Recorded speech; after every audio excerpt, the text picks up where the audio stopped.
It took me a while to get to that all-in stage, but I'm thankful I stuck to it.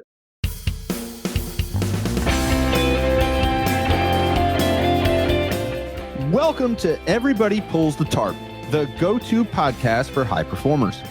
I'm Andrew Moses, and each week I talk with Olympians, pro athletes, TV stars, Grammy winners, best-selling authors, CEOs, and other high performers to uncover their success secrets.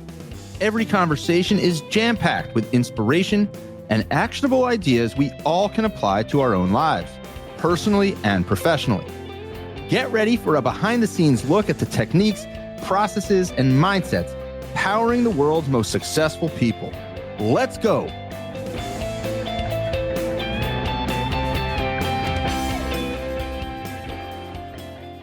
Hey, friends.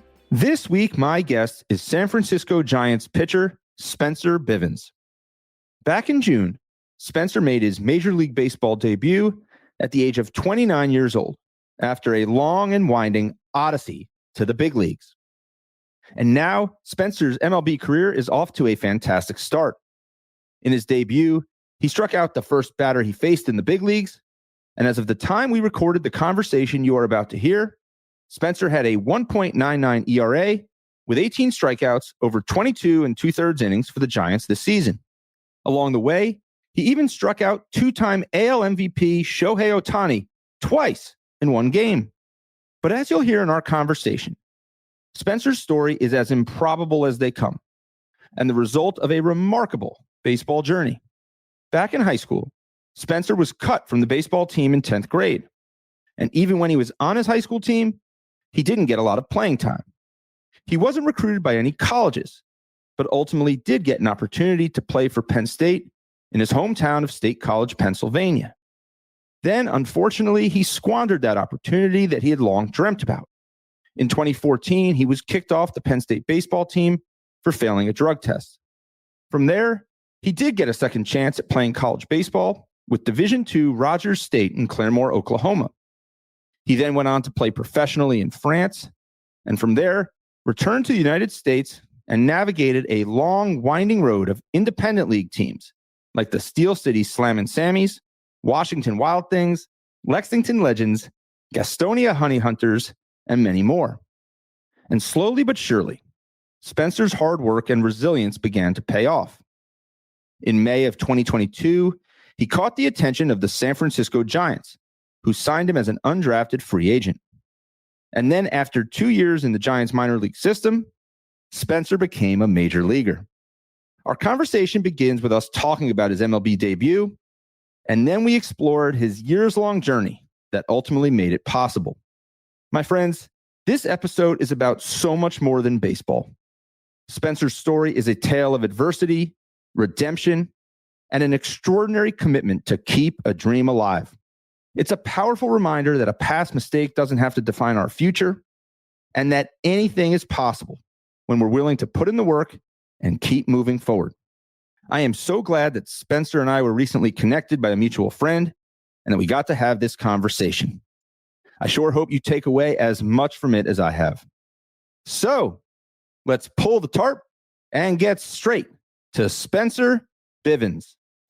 Where I want to begin, I want to start with the Major League debut. You made your Major League debut back in June at the age of 29 after a long baseball odyssey.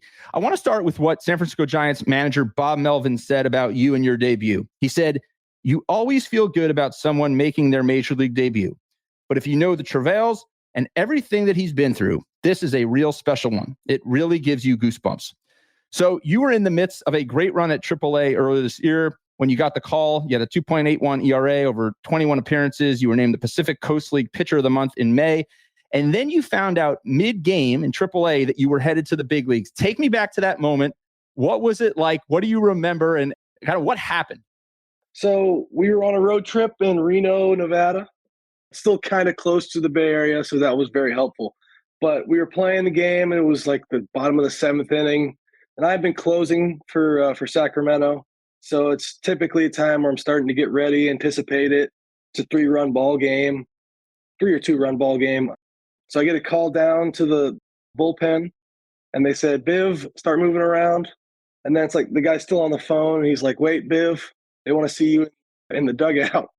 And like they all kind of started smiling, looking at me like you kind of can anticipate that, but I don't want to assume what's going on. So I'm like, okay. So I go down and run down to the dugout, and I go talk to our manager, Dave Brundage, and he's like kind of beating around the bush, like, Biv, I want you to, be ready. I want you to know why we're not using you today. Typically it's the time where you'd be moving around. So he's beating around the bush, taking a while to tell me. And so I'm like, so am I good to go back to the bullpen? I said, well, I want you to know you're going to be pitching in San Francisco tomorrow. So shook my hand, and I got a lot of hugs in the dugout. It's pretty cool. I had to run down to the bullpen and get my stuff and then run across the field because I had to get the travel arrangements and get ready. But it was crazy. So what happens the next 24 hours? You're, like you said, I mean, geographically, it helped a little bit that you were in Reno trying to get to San Francisco. But what do the next 24 hours or so look like? So I run back and I get my stuff prepared in the clubhouse, talk to the clubby, make some calls, call my mom, call my dad, call my best friend Sage. And it was wild. And then it was too late in the evening to get a flight from Reno. And then I drove a rental car through the night to Sacramento to pack up. And it was crazy. I got into Sacramento around like 1:32, and I had to repack, and then I had to meet the car service at the stadium, leave the car. It's probably an hour and a half drive to San Francisco, and I get into the hotel around 3 o'clock, 3:30. Hardly slept about 2 hours. And it was just crazy. I was happy it was a day game because I didn't really get to think about it. So it just happened so fast. So you're just running on adrenaline and energy at this point, that this moment you've been dreaming about for so long is finally happening. Yeah, it's pretty cool. I still don't have words for it. It feels a little bit more real now, but it was probably the coolest moment I've had in my life.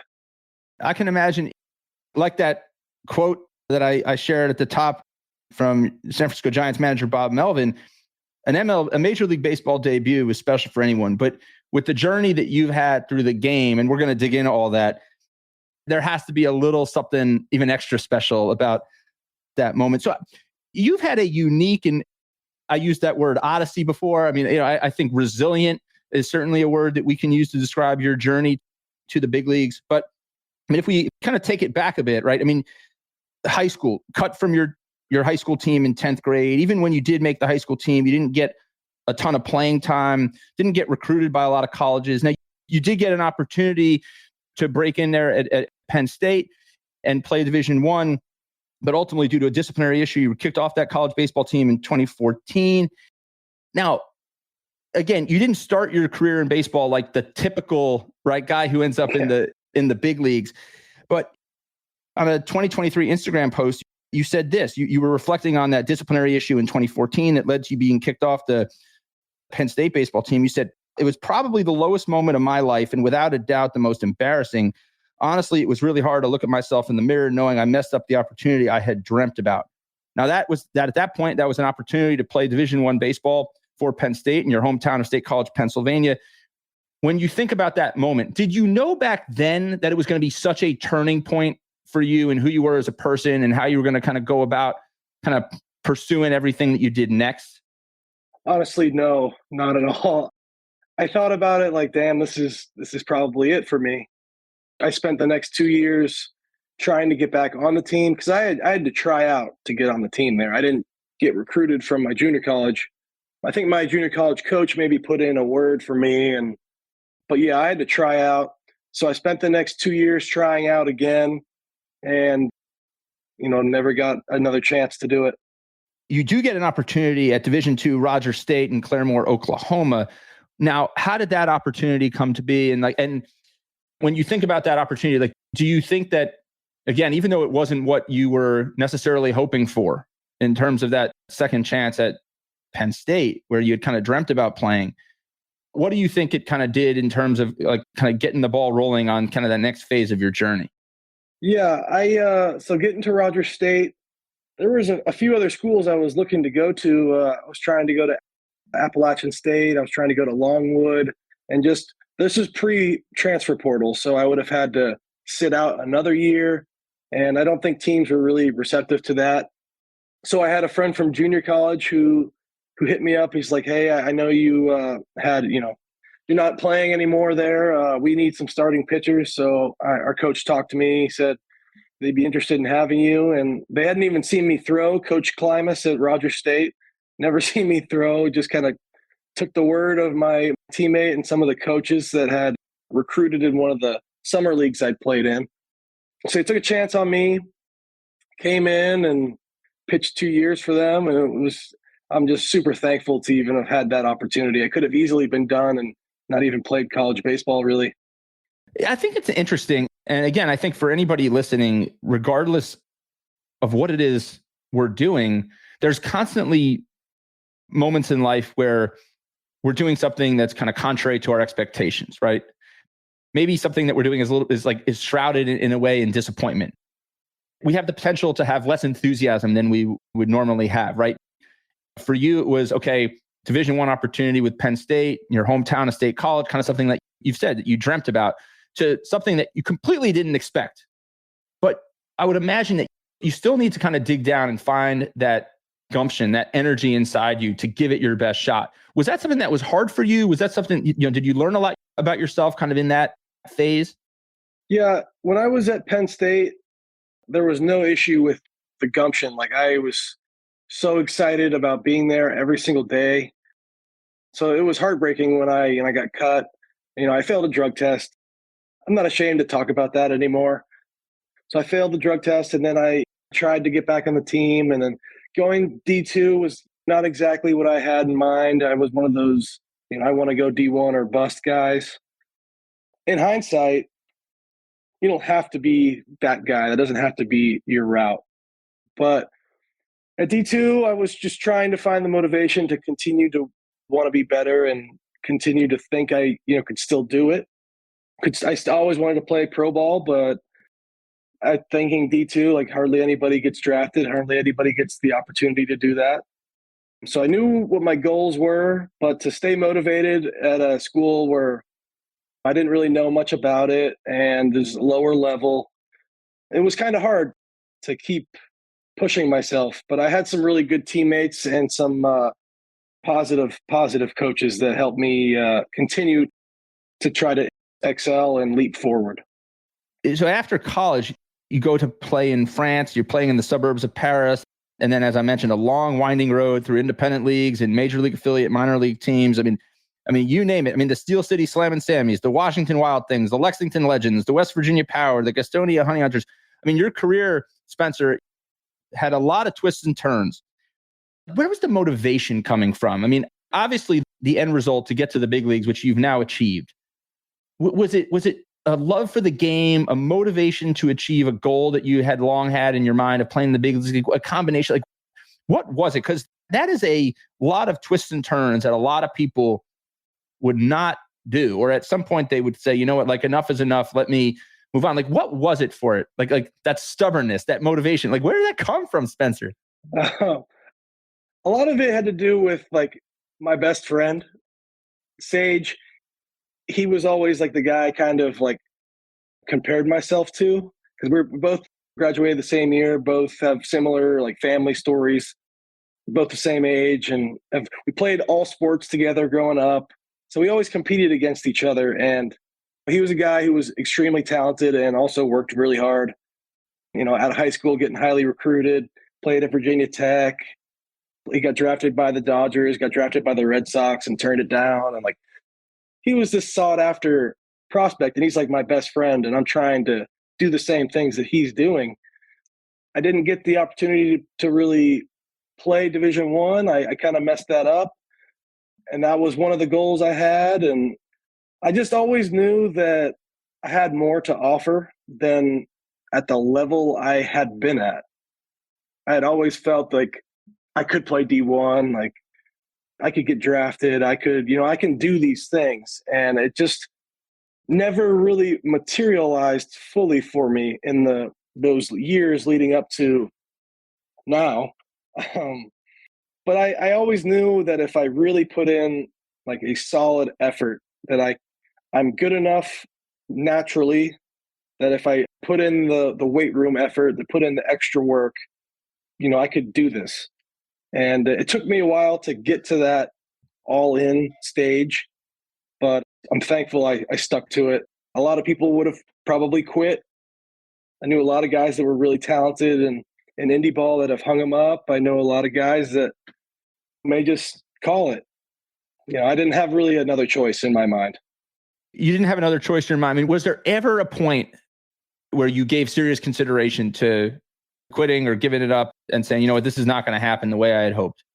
Yeah. I mean, after France, I didn't really have any real professional opportunities in the States. Like I signed to play in the Czech Republic for 2020 and COVID stopped that.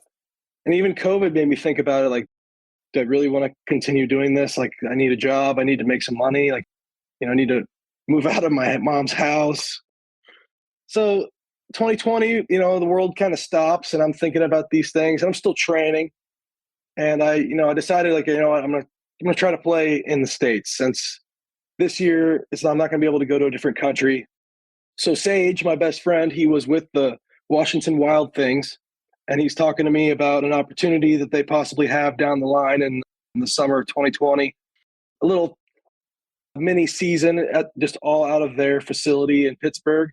And I got to go to that and I pitched really well at that. I actually got a contract for 21 through the Wild Things because I pitched well there.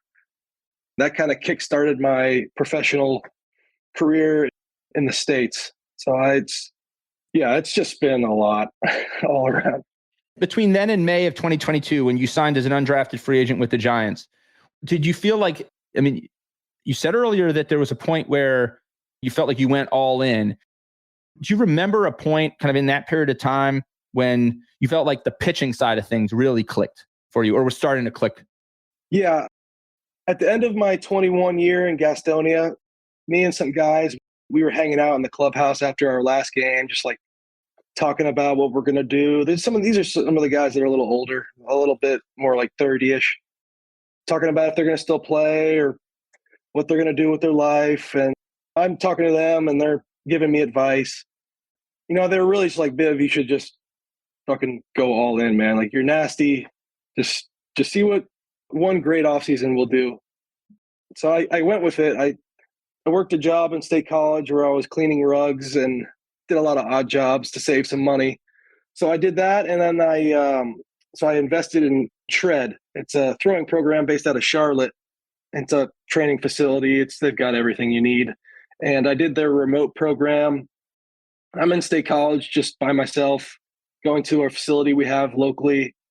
I'm doing this by myself. I have really no feedback. I don't have a radar gun. So months down the road, I'm getting ready for indie ball spring training. It's about 4 months after I started this. I've gained about 20 pounds. I hadn't really gone all in the weight room. Like, it was still a new concept. The past couple of years, the 20, 21, and then 22 were really when I attacked it. But 22, finish up going with the program, and I'm about to go to spring training. Hadn't been on a radar gun, hoping this stuff is working. And I'm like 90 to 92, trying to throw four seam, trying to throw a 12-6 curveball, and that's just not working for me, right? So I switched to sinker, and I found a slider grip that I found on Instagram. I'm trying it, and it's passing my eye test. So I'm like, okay, this is different. I haven't really had this. Get to spring training. I'm throwing sinkers at 93 to 95, and I hadn't ever touched 95, and I'm sitting 94, 95, and throwing this sweeper that's like 18 inches of break, and my stuff's just different now. And it really felt like a click. I'm like, wow, okay, this is who I should have been for so long. And it took spring training finished, and then we was like 2 weeks into the season, and the Giants picked me up. It's such a cool story. I'm like smiling ear to ear, Spencer, as you can see here. it's interesting. Like, just to think about a lot of what you shared there and a lot of what you've shared this entire conversation. I mean, I think there's like this really cool contrast. You've talked about on numerous occasions, family and friends, teammates, and the role that they've played. And then also the kind of the contrast of just being willing to do work in solitude. And even though you weren't sure where it was going, but just being willing to do the work on your own. And I think what's really neat, I mean, you talked about Sage a few times. You talked about some of the teammates there that you were standing around kind of chatting with that gave you this encouragement. They said, Biv, go all in, go all in. And certainly, you talked about calling Sage right after you got that call up to the big leagues. It seems to me like there's this cool dynamic career in your life so far where you've got great people around you who have challenged you to even talked about the coaches at Rogers State and the friend there who saw something in you. And then the coach didn't even see you throw and let you come to be part of that program. There's people around you that believe in you, that have encouraged you. But then at the end of the day, you're also willing to do the work yourself. You're willing to put in the work when nobody's watching in solitude to make it click and make it go. And I think that's really, really fascinating. I appreciate that because I talk to Sage all the time. He's been a large part of sports in my life and just growing up as a man. And, that's just like my right-hand dude. I don't think he even knows how much of a role he's played for me. We've talked about it, but a lot of my friends it's been awesome. To have that support and to have people you can look up to a little bit and just aspire to be like. Well, I think it goes without saying, whether it's sports or anything in life, it sounds like everybody needs a Sage in their life. And that It's so special that you guys have that. Now, let's come back to the big league debut. So we started the conversation kind of talking about that moment that you got that call up, and the 24 hours kind of ensued there. You're bleary-eyed, very little sleep. You arrive.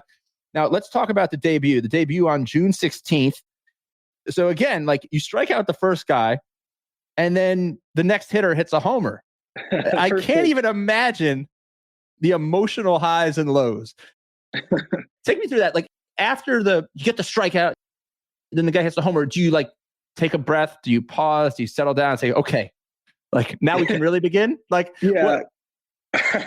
So it was pretty cool. Like, super high, I strike out the first guy I face, and then immediately super low, like, damn, first pitch, just dead center. It's like, welcome to the big leagues, kid, right? Like, all right, wow. Like, all right, we were in the big leagues, and they don't miss middle. So just after that, it was like, all right, got that out of the way. I was lucky to retire the next, I don't know how many in a row guys, but I've been working my whole life for that moment. And, I've been dinged before. That's not anything new to me. So just to be able to continue after that and to do my job and get a W, I mean, it was awesome. Like, I needed to give up that run. So I ran across this picture that's kind of been circulated, all over the social media. And I guess it was a photo either from the Giants or a local paper, but it's a picture of you after the game, after your debut, holding that lineup card from that game, and then 2 game balls. You're holding that ball from that first strikeout, and then you're holding the ball, from getting that win that the team gave you. You could just see on your face the energy, the enthusiasm. I think you also look a little tired, which I could imagine. So what happens from there? I mean, I think this is something that, again, everybody listening, regardless of what we're doing, what we're working on, everybody can relate to a moment where you have this adrenaline rush and then it kind of crashes and then you've got to go back to work. I mean, now, okay, the debut's over. Now I'm a big leaguer. So, like, take me through that. Were there things that you did when you woke up the next day to kind of say, okay, I'm excited. This happened. Let me bask in this glory and this moment for a moment. But now I got to get back to work. Like, talk about that, because that's got to be challenging to wrestle with. Well, after the day game on Sunday when I debuted, also Father's Day, we immediately left and flew to Chicago. So that was still an adrenaline rush. Like, it's my first team flight, and it's awesome. It's one of the coolest parts of it. So we're flying to Chicago, a city I've also really never been to. So we get in at like 2 a.m. and it really hit me that I'm in the big leagues, and this is now, you got to be used to this. You got to get ready for this. I woke up and opened my hotel windows and I'm just in like the 16th floor downtown Chicago. I'm like, wow, that actually did happen. And I wasn't dreaming. And we're playing Wrigley. We're playing the Cubs at Wrigley. So just going to the field every day is like the coolest thing ever. And just going about the work, trying to keep it the same and not try to do too much and overthink it. I feel like I've done that pretty well, trying to not do too much and just be myself. And it's the same thing. I've been prepping for this forever, trying not to change what got me here. Is there something that you do or something that you remind yourself or say to yourself when you feel like there could be a moment where you're starting to slip away from yourself in a way? I haven't really had that. It's kind of tough because I've had a lot of people, reach out and want tickets or want to see me. And that's been kind of the hardest part, like saying no to people. It's just something I got to get used to. But I'm still trying to be the same person and continue to be the person that got myself here and the same type of energy that I've always had. I don't want to be big leaguing people. I'm still just a person, like still a normal guy. So it's not much has changed in that regard in my mind. Well, there's no question that you have just such a positive outlook and just a humble spirit kind of about all this, which I think is so cool. I mean, we've talked already about some of the emotional highs and lows. Another high, I would imagine, in terms of enthusiasm, a few weeks later after that debut, you strike out Shohei Ohtani twice in one game. And when you walk off that mound that second time, I mean, there's an extraordinary amount of emotion. What does something like that do? I mean, I guess I should maybe reframe that. Like, does something like that change your level of confidence as an athlete when you're able to essentially go up against someone who's widely considered the best, one of the best hitters on the planet and strike him out, not once, but twice? Does it change your confidence in a way as a player? I felt like getting through that lineup for the third time. I mean, this is my first start and it's against the best team in baseball. And I'm facing guys. It's not just Shohei. It's Freddie Freeman. It's Teoscar Hernandez. It's like the whole lineup is just stacked. But it really helped me confidence-wise to just know I can compete at a high level here. Like, I didn't just get here and get lucky. I can play. I can compete. And getting through Shohei certainly helped solidify that in my head. And like Freddie Freeman gave me a head nod the first AB. That was pretty cool. Like, I know that guy. He's an extremely respectful player. So to get that from him meant a lot to me. And I don't even know if he knew that would have an impact on me, but I remember that specifically. That was so in the zone. I don't even know if I had nodded back to him. But it solidified the fact that I can compete at a high level. I think that's important. I mean, I think we all have to have a self-belief in ourselves that we belong where we are and that somebody put us in a situation because they believe that we can do it. But it certainly helps when you can prove to yourself on a big stage that you can do it. And that certainly probably only compounds your confidence. Now, another thing that I've always been curious about in a situation like yours, now when you get called up to the big leagues, you kind of reach the pinnacle of what you're hoping for, but now you got to stay in the big leagues. And I mean, obviously the life of a pitcher with minor league options, you've had a little bit of back and forth. And that happens sometimes regardless of how well you pitch.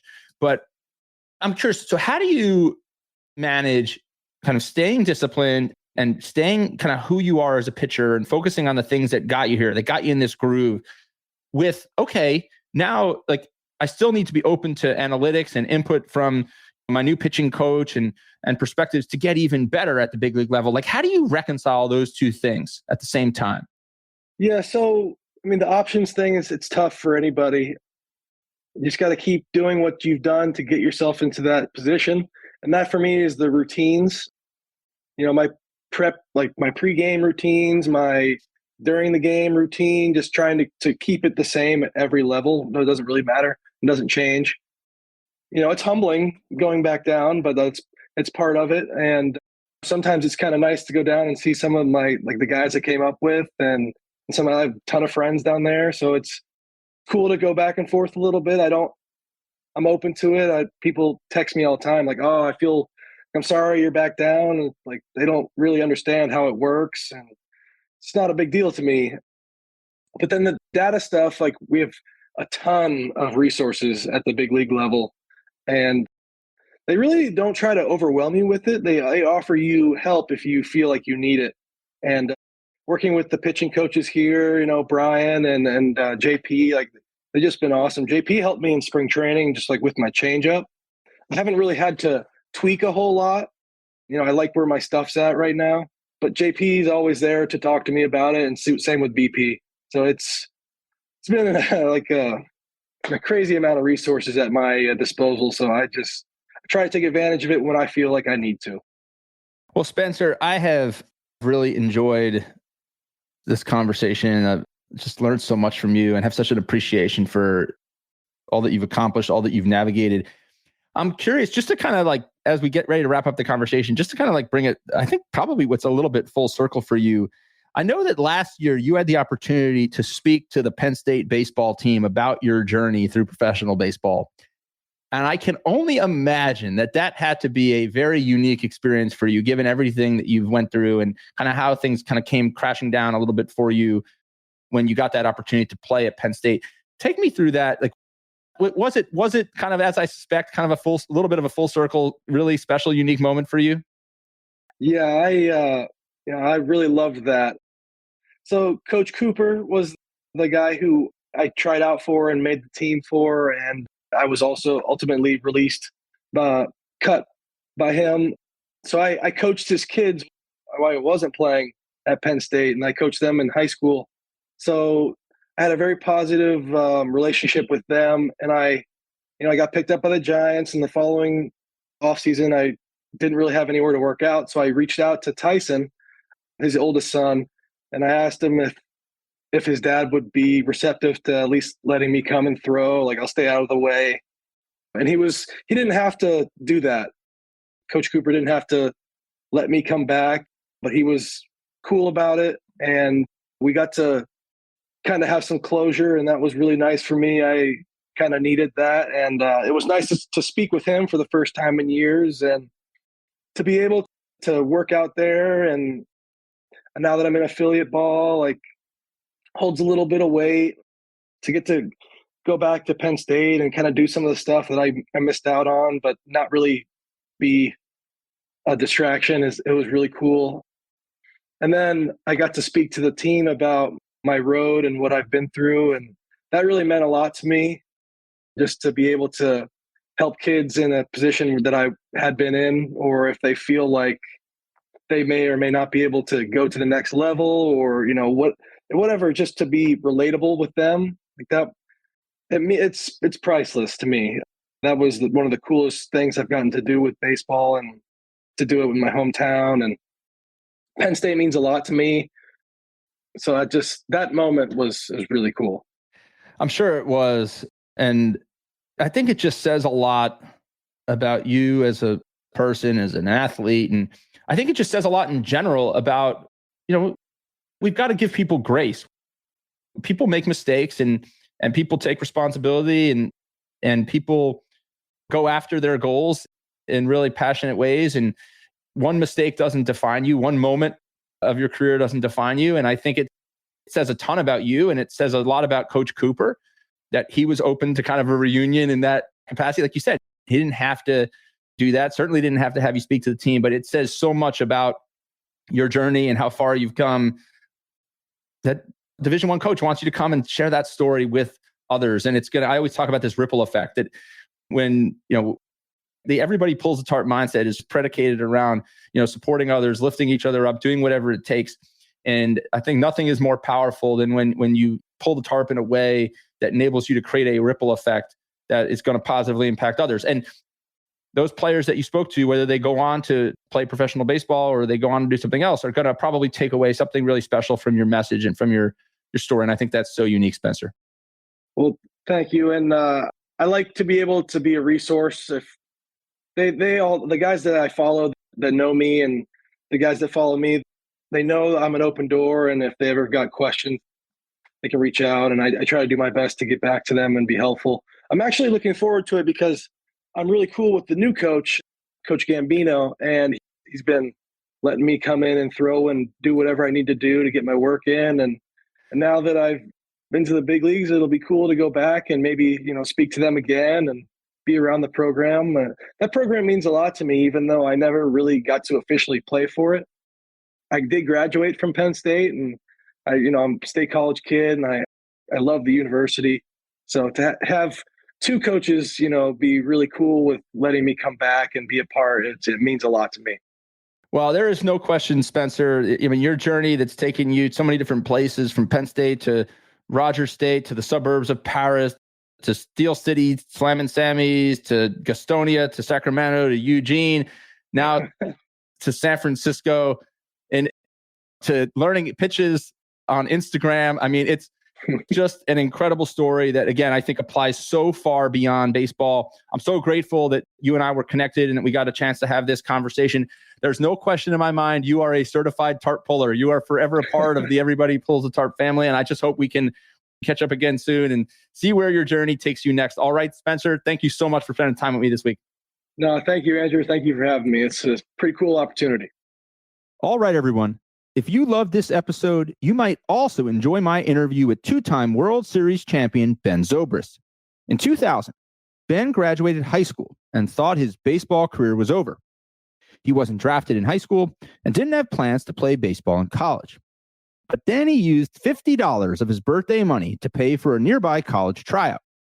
It was there that Ben caught the attention of a coach who offered him a scholarship, and the rest is history. Ben went on to become a 3-time Major League Baseball All-Star and a 2-time World Series champion. You can find my conversation with Ben right here on Everybody Pulls the Tarp in your favorite podcast app. It's filled with inspiration and powerful lessons that you don't want to miss. Check it out and let me know what you think. Thank you for joining me this week. Be sure to subscribe in your favorite podcast app so you can catch all of our upcoming episodes. And if you are like me and want a world full of tarp pullers, then leave a review to help others find us.